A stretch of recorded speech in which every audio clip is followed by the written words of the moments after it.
We brave the cold Steelers offseason here on Ken and Guy with the help of Chris Adamski, the buzzsaw in studio. For a double-barreled question here this morning, gentlemen. Mike Tomlin's season-ending press conference on Tuesday referenced vaguely the future of defensive coordinator Dick LeBeau. He basically said, declined to speak on it and said, I haven't talked to Coach LeBeau yet. Also, Ben Roethlisberger on his radio show saying he hopes his contract gets done sooner rather than later. Guy, do you think either of these will become an issue in the Steelers offseason here in 2015? I think there's a little bit of an overreaction to the LeBeau thing myself. He didn't talk about anybody's future yesterday, player or coach. Hasn't talked to them. I think he got burned a few years ago when he said he expected his coordinators to come back, and then they fired Arians out from under him, as I see it anyway. So I think he just declined to say anything about it right now. I'd be surprised if LeBeau's not back.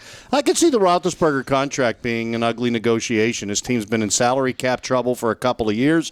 I mean, they know they got to pay him, but he also knows that statistically, and what he has made what he put up this past year, he can get big dollars. And are they willing to pay that? I could see that getting ugly. The Roethlisberger, it's interesting to me is that Tom Brady has now put a bunch of pressure on all his quarterback fraternity by taking less money than he was worth and redoing his deal and taking even less money, essentially, in a weird, I know the salary cap accounting is a strange Of course, all the other business, quarterbacks' wives aren't making billions of dollars on their own. That's one of those things where in the baseball union's so strong, they seems like they outwardly reach out to players and tell them take the biggest contract, don't take a hometown discount. In football, you see it happen, and there's a cap as all other factors into it.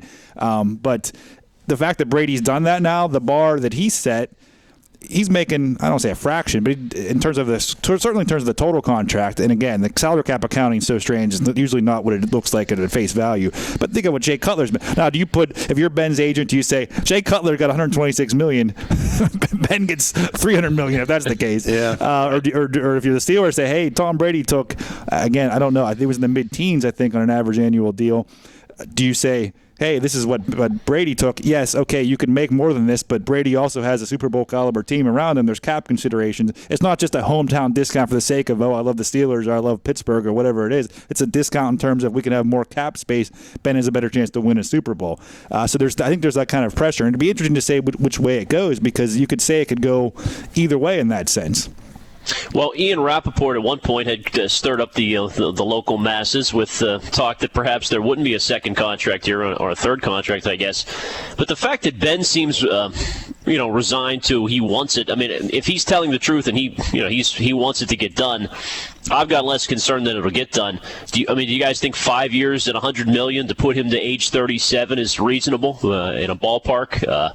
As you say, Chris, you could justify spending $1 billion on these franchise quarterbacks based on the other ridiculous salaries in sports. But at 37, will he still be better than another alternative? I feel like that usually these franchise quarterback negotiations throughout the league, how many times do you see a franchise quarterback have sort of a contentious negotiation? I don't feel like we've seen it very often at all. I know that there might be a couple. The Jay Cutler in Denver, that was more of a personality conflict. And again, the punchline. Peyton Manning in Indy would be one. Yeah, but that wasn't necessarily a contract negotiation. It was more that he missed the season. They drafted another franchise quarterback. I don't think that was they couldn't come to terms on money. It was contentious that way. It was just the Colts at that point. I mean, you imagine the amazing. They had a franchise quarterback and one of the best of all time for 15 years. Then they have their one bad year when he misses it, and they happen to be able to draft. That's Penguins level luck there, getting Sidney Crosby and Mario Lemieux being the worst team in the league in those certain years. I think it was more that than it was a money thing, or he can't come to terms, or a difference in opinion. And we never seen these extensions in the past with Ben and with the Steelers get really contentious. I think it'll get done. It's hard to predict because, again, we go back to it's not a blank check like the Penguins gave to Sidney Crosby, I think, when there's salary cap concerns and everything else. But essentially, they said to Sidney, let's face it, they said to Crosby, have whatever you want. What do you want, the max, or do you want to have more cap space for your teammates? But I think it'll be similar to that in the sense where if Ben wants a lot, I think they'll give it to him. If he wants to leave cap space to help out his supporting cast, I think they'll end up giving him that, of course, too. Yeah, when I said I think it could get ugly, I'm not saying that's not going to get done. I don't think it's just a flip of the switch. And do I think at the March 15th they're going to say, hey, we got this deal, come on over, we'll have a press conference? I'd be surprised if that happens.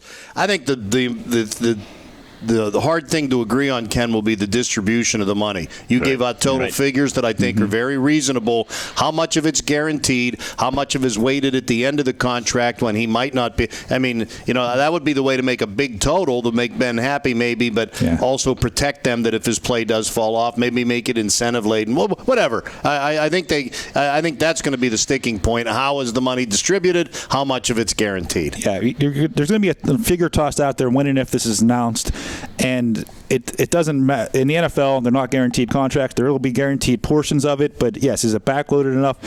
The agent will want to make a big splash, probably. Like the Andy Dalton's agent, he signed a $100 million contract. Everybody kind of laughed at that. But if you look at the contract, the way it was structured, and I'm not a capologist by any means, it's not going to be a $100 million contract, especially if he's playing the way he's playing now. He's not going to make it that far, or at least he's not, stepped up his level of play. Somehow it'll be renegotiated or something. If your quarterback rating goes below 20 in a playoff game, you owe us money.